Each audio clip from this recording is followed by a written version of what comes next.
Okay, once again, we had a great discussion this week. So let's hear what you guys think about these questions. Number one, why is line 2 in Sonnet 73 so unsure? What is the effect? So let's take a look at that. That time of year thou mayst in me behold, when yellow leaves, or none or few, do hang upon these boughs which shake against the cold. Against the cold, bare, ruined choirs where late the sweet birds sang. It's one sentence. So if we translate that into modern English, it means something like, you may see in me that time of year when the leaves are yellow and none of them or only a few of them are still on the branches that are shaking against uh, the cold. And these branches are compared to the seats, or sorry, the seats in a church where the singers would be sitting. And in this comparison, the singers are the birds standing on the branch. And these seats are ruined seats, empty ruined seats. It's a ruined church. So why don't we know how many leaves are on these branches? The speaker says there are yellow leaves. Okay, maybe there are no leaves. Maybe there are a few leaves. So the speaker doesn't give us a clear picture. And group 2 says this is because the poem is about impending death. The speaker is old and dying soon, but of course the speaker is not yet dead. And so the speaker doesn't know when they're going to die. That not knowing is what the imagery is trying to give us. Right? If there are yellow leaves, then we can be certain that death will not come today.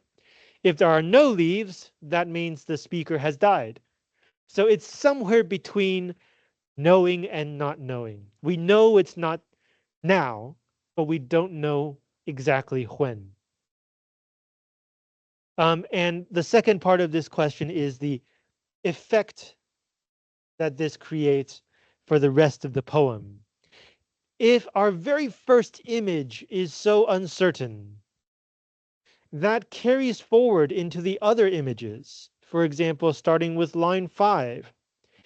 In me thou seest the twilight of such day as after sunset fadeth in the west, which by and by black night doth take away. So this is after sunset, the sun is no longer there, but it's still twilight. It is not yet fully dark, right? As it says, by and by means soon, black night will take away. So the night is not yet here, but it is no longer day. We're somewhere in between. If you look at the sky, you can't really tell what time it is. It's quite uncertain. And then the last image, line 11, in me thou seest the glowing of such fire that on the ashes of his youth doth lie. So it's a fire, but it's a glowing fire of ashes. It's not like a roaring fire of wood. It's what remains of the fire. If you see flames, you know there's a fire. But if you don't see flames, you only see a layer of ash. Here it is glowing, and you don't know when the fire will be completely finished. It is also uncertain. And so the idea, once again, is that we cannot know when exactly we will die. And this feeds into the last two lines. This thou perceivest, which makes thy love more strong, to love that well which thou must leave ere long. Ere means before. So again, translated into modern English. You see all this, and it makes your love even stronger because you love even more strongly that which will be gone soon. So the speaker isn't just describing their remaining life, they're also describing the thing that makes their lover love them so much more strongly. It is the uncertainty that makes the lover cling to the speaker even more tightly, to love them even more strongly. So, when we are reading this poem and we see the image of the yellow leaves falling, about to fall, already fallen, when we see the color of the sky somewhere between day and night, when we see the ashes that may or may not go out soon, we experience that uncertainty. We experience the very thing that makes the addressee love the speaker even more. The poem doesn't just describe their relationship, it puts us in the position of the addressee so that we feel what it is that makes the addressee love the speaker even more strongly. Okay, do you have other thoughts or questions about this one? Okay, so let's move on to number 2. Would you accept the apology of Sonnet 110? If yes, why? If no, why not? So, Sonnet 110 is an apology. Group 3 just flat out said, no, we don't accept this apology. Um, the main reason is because it is too arrogant. So we're looking at lines like line 9. Now all is done, have what shall have no end. In modern English, now that I have done, finished with everything I wanted to do, um, I am yours forever. So the speaker isn't saying, okay, I will love you forever. The speaker is saying, after doing all of that other stuff, now I am yours. And that kind of feels like it's not a sincere apology. It doesn't feel like the speaker is suffering from guilt or blaming themselves. It kind of just feels like uh, there are no other options, or at this moment, I don't want anything else. But what about the next moment? And this is the second reason Group 3 would reject this apology. Here, this word, heaven. Then give me welcome next my heaven the best. The speaker is calling the addressee the best thing, second only to heaven.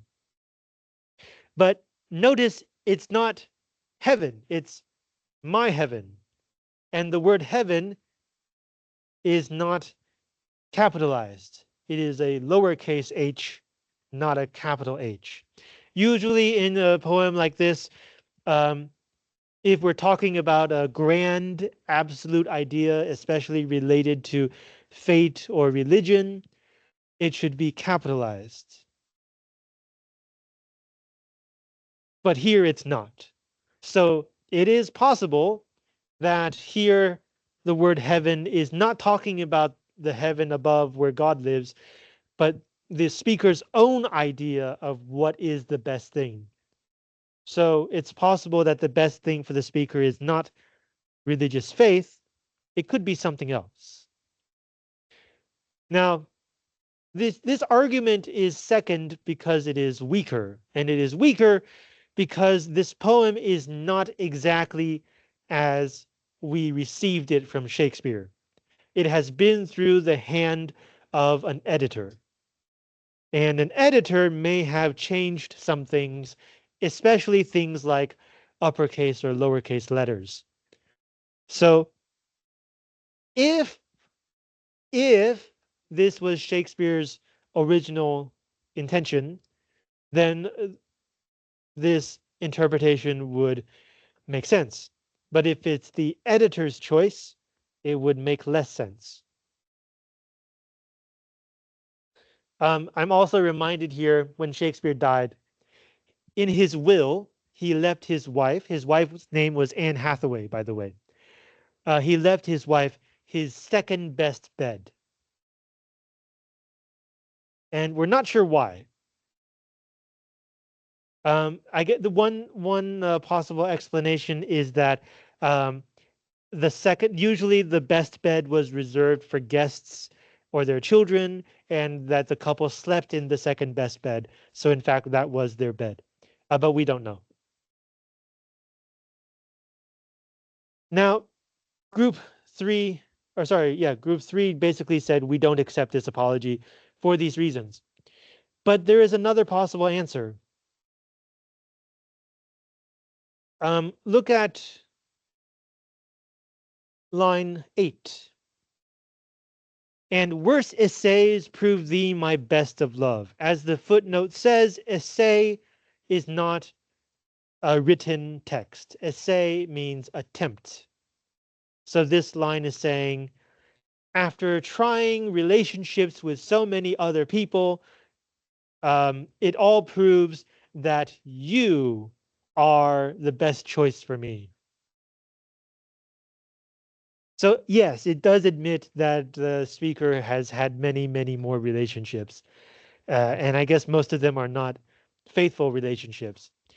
But in terms of, like, to be very scientific about this, the speaker has experienced many different kinds of relationships.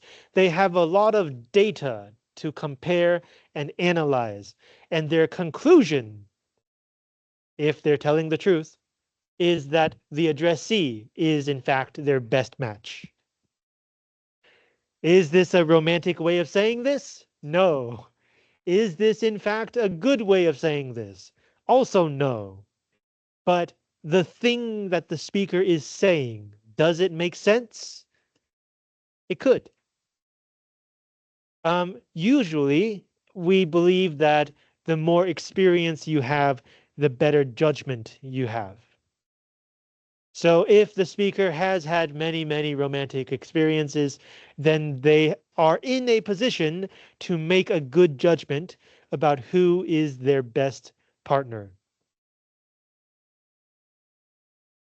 So the question really becomes, is this the kind of thing that the speaker would say? Are they the kind of person who would say such a thing?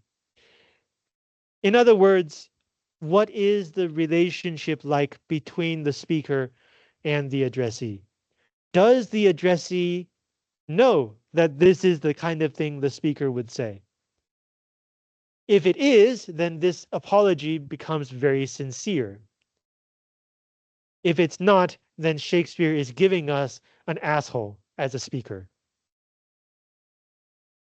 And there is a comparison with another part of Shakespeare's work in the play King Lear, Lear Wang, which we're not going to read because it is super, super long. But in that play, when King Lear is going to retire and stop being king, he wants to divide his kingdom among his three daughters. His first two older, so he asks them, "How much do you love me?" as like a test. And the first two older daughters give him so many compliments, say so many great things, and he gives them large parts of his kingdom. The youngest, third daughter says, "I love you as much as I can love you." Something like that. Which, doesn't sound very romantic, but it's the truth.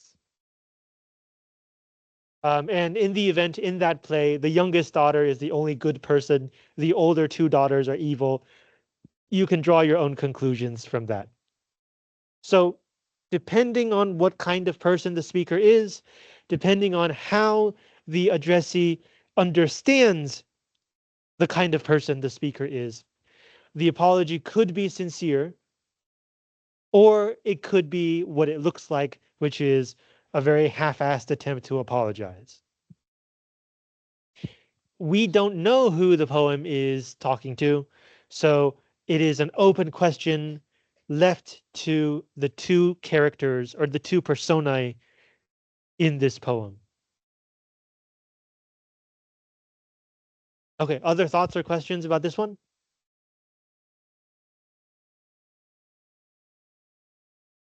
All right, moving on.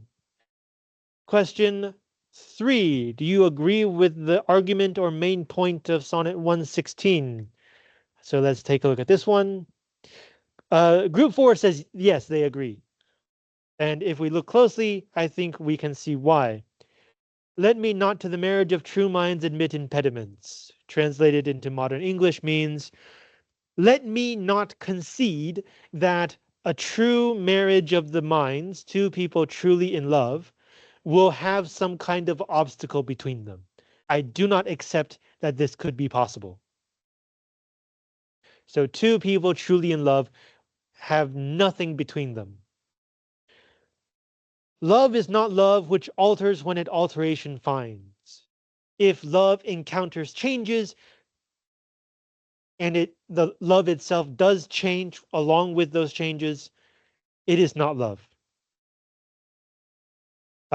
It is an ever fixed mark that looks on tempest and is never shaken. Group 4 says this is kind of like a lighthouse. No matter how strong the storm, the light is always there. It is the star to every wandering bark. Bark here means boat or ship. So it is comparing love to the North Star. Love's not time's fool, which means line 11, love alters not with his brief hours and weeks. So love does not change over time. So far, so romantic, right? These are all great ideas. Who would disagree with the idea that love should not change under pressure over time? But it's that over time part that maybe starts getting us thinking. Like, yes, if you're in the middle of a storm with your lover, you want to stay strong to each other. If you're wandering around on the ocean, you want to know that your lover will always be there for you and you will always be there for your lover. But over time, it says here hours and weeks, but also years. Do you not want your love to change? Do you want your love to be exactly the same as you in your 80s as it was in your 20s? People change over the years, sometimes quite a lot. And it could be a bad thing if your love does not change along with the people in your relationship. If you're still stuck in the mindset at 20 when you reach 80, that could be unhealthy. That could be, in fact, an impediment, something blocking your love. So there is another possible answer here. Yes, in the face of negative circumstances, you want your love to stay strong. But over time, maybe you want your love to grow and change along with you and your lover. And the last two lines kind of show you that the speaker understands this paradox. If this be error, and upon me proved, I never writ, nor no man ever loved.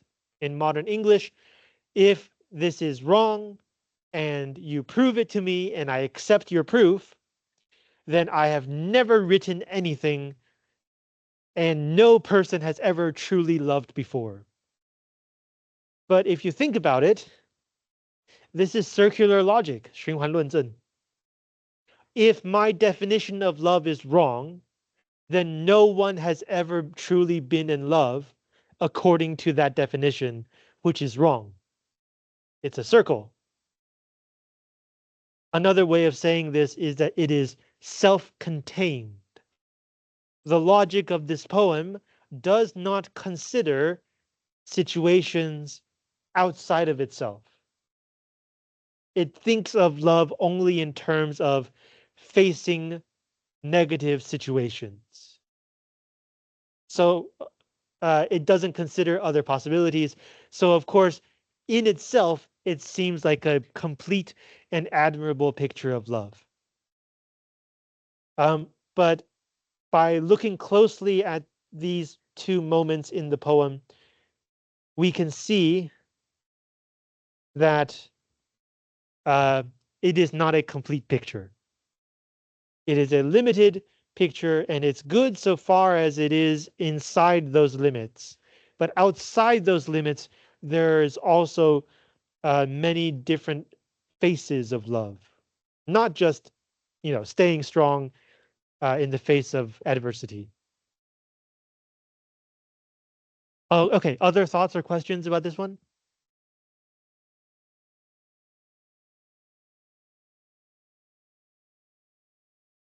All right. Question 4. Is this relationship healthy? So, in fact, we're talking about different kinds of love, different faces of love.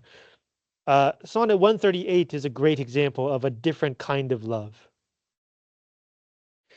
When my love swears that she is made of truth, I do believe her, though I know she lies.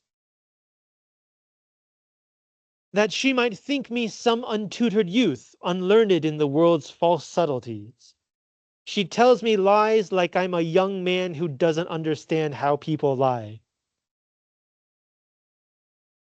Thus, vainly thinking that she thinks me young, although she knows my days are past the best, simply I credit her false speaking tongue. So she says, I'm still young. I know that's not true, but I believe her anyways because I am vain. I love myself. I think highly of myself. On both sides, thus, is simple truth suppressed. So neither one of us is telling the truth. But wherefore says she not she is unjust? Wherefore means why. So why does she not tell the truth?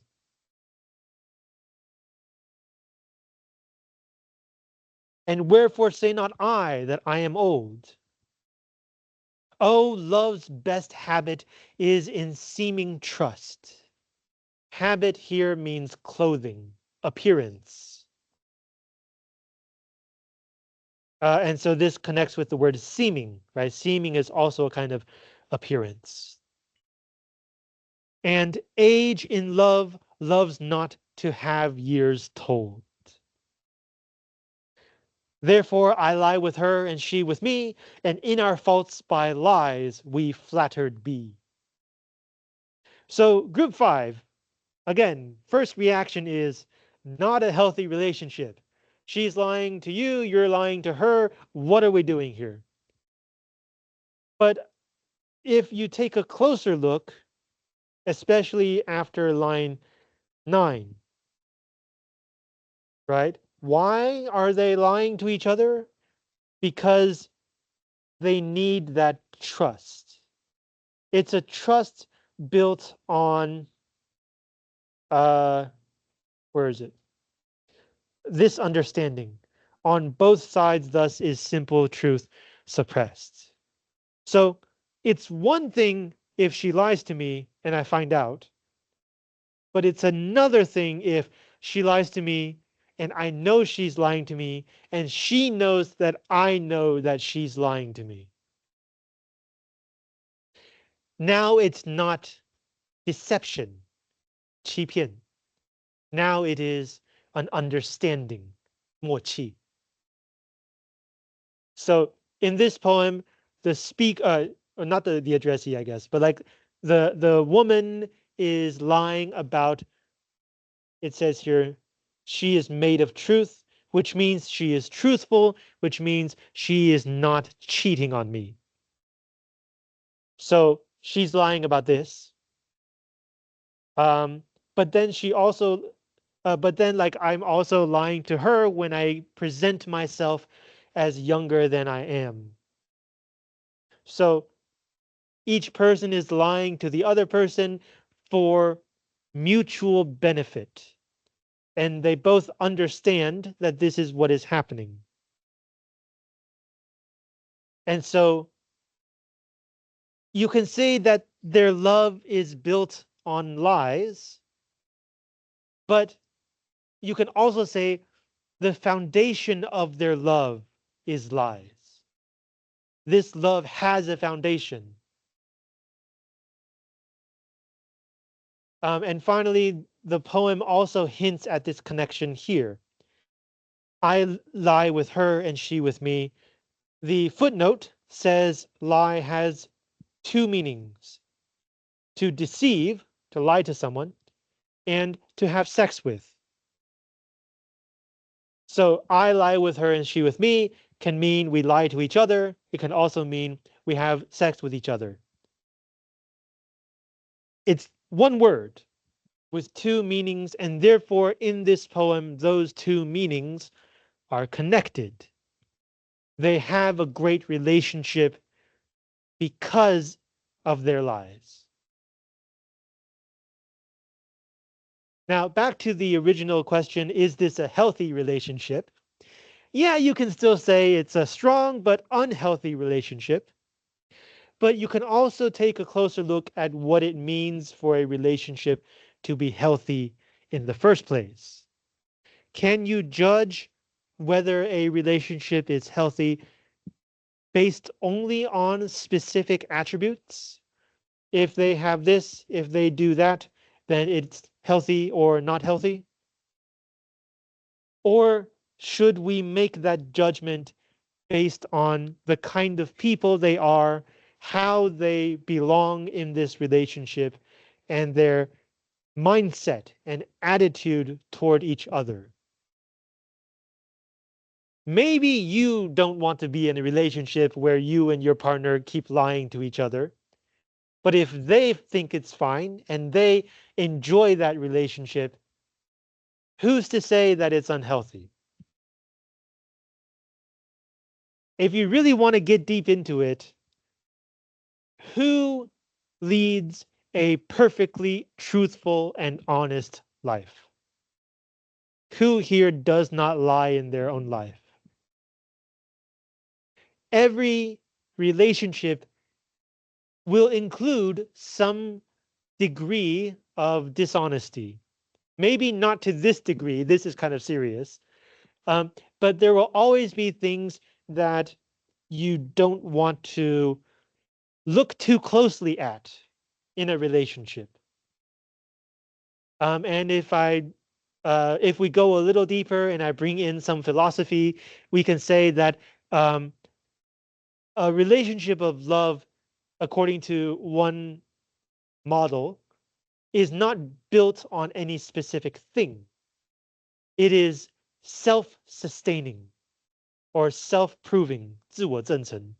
Why do you love someone? Because you love them. Not because they're beautiful, not because they're smart, not because they're rich, but simply because you love them. Not even because they are that person. A person changes over time, as we saw in the last poem. So even when someone changes, you can still love them. So the foundation of your love, logically, is not because it is that person, because the person will change. Therefore, love has no foundation. It is its own foundation. You love them because you love them. And so if you think too closely about this reason or that reason, it can uh, give you a more uncertain picture of your relationship. So from this point of view, this relationship built on lies is in fact the most healthy kind of relationship. Precisely because we should ignore what they are lying about. For under this understanding of loving relationship, the point is not what are they hiding. The point is they are willing to hide it. And they know that each person is hiding something and that they are choosing to do this for the relationship. Now, once again, not everyone can accept these things that they're hiding. It's a question of degree, right? 程度之分. But the logic is the same. Okay, do you have other thoughts or questions about this one?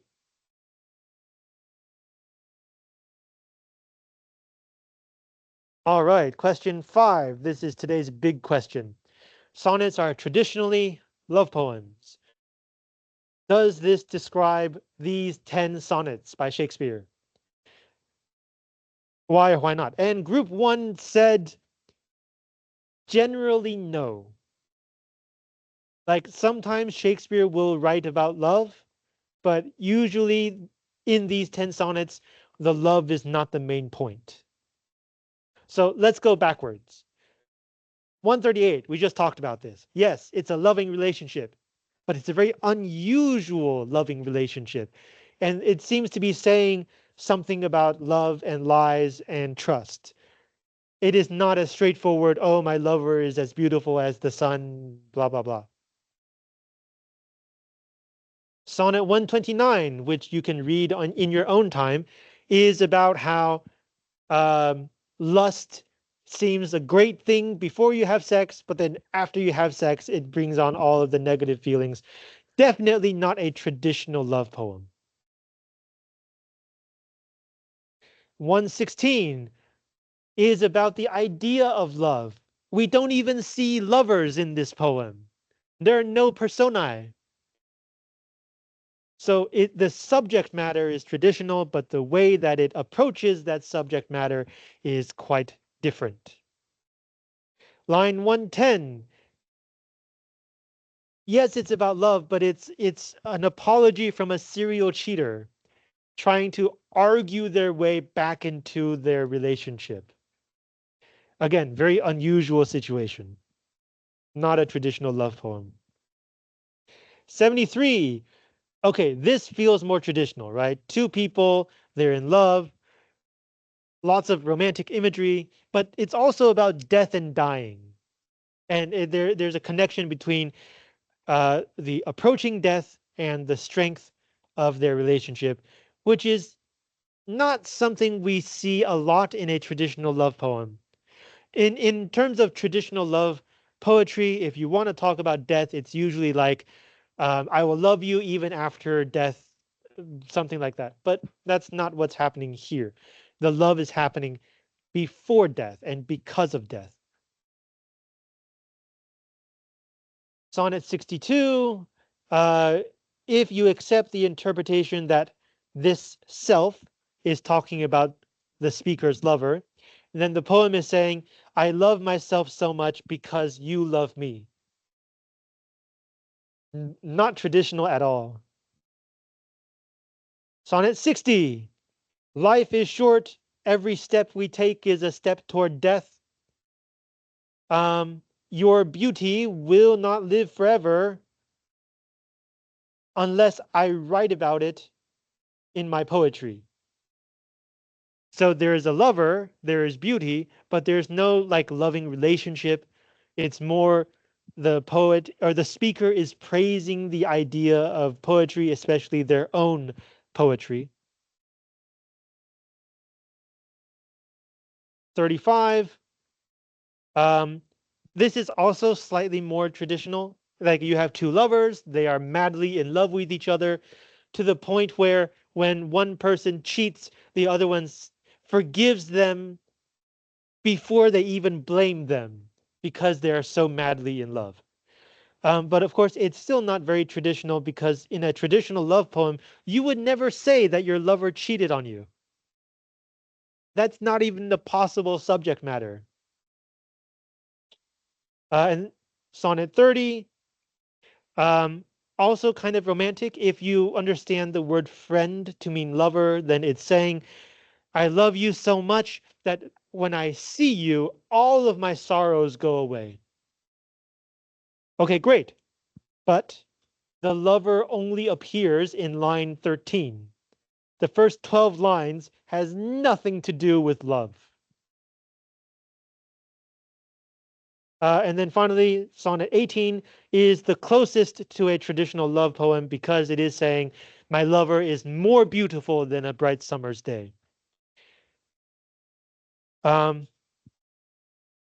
and but then it's also saying that a summer's day will fade, summer will end, but your love, or sorry, your beauty, our love will not end because I'm going to put you in my poem. So we're starting to leave the traditional love poem behind. And also, the idea of comparing your lover to a summer's day is something that other poets often did. So by saying that a summer's day is not a good comparison, Shakespeare is also kind of saying all of these other poets are idiots. They have no idea what they're saying about love.